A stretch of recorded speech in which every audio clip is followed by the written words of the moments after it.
Good day and welcome to my daily devotional for Wednesday, the 7th of December. And our reading is from Luke chapter 1 and verse 17.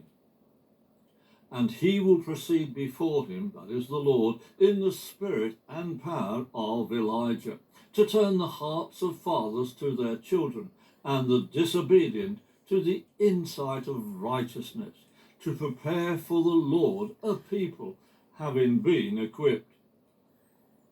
The genuine mark of true prophecy is to be seen as it happens.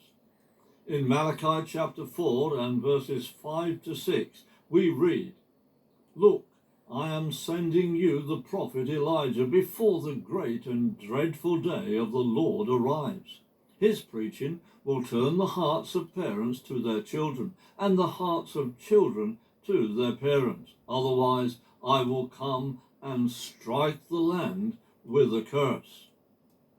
This prophecy was to be fulfilled in John. He would have the same spirit and power as Elijah. It is good to remind ourselves of some of the events in Elijah's life that demonstrated this power and this spirit. Firstly, at the Lord's direction, he commanded there be no rain. Secondly, he prophesied that the widow's oil and flour would not run out.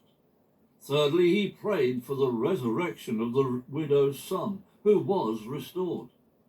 Fourth, at the Lord's direction, he commanded it to rain after 3 years of drought.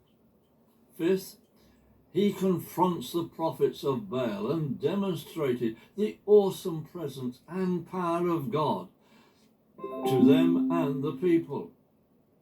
Sixthly, he runs away, but God meets him and reveals himself to him in the still small voice.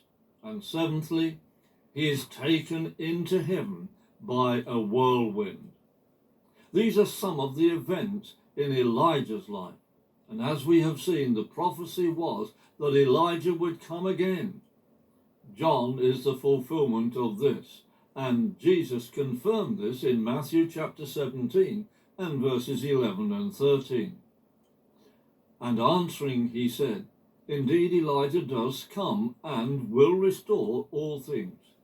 But I tell you that Elijah has already come, and they did not recognize him, but they did to him whatever they wanted. Therefore the Son of Man is about to suffer by them." And then the disciples understood that he spoke to them about John the Baptist. The promise of Jesus for every believer is that we are filled with the power of his Holy Spirit, as we read in Acts chapter 1 and verse 8. "But when the Holy Spirit has come upon you, you will receive power, and you will tell people about me everywhere, in Jerusalem, throughout Judea, in Samaria, and to the ends of the earth." Let us spend time receiving the promise of Jesus. Have a spirit-filled day.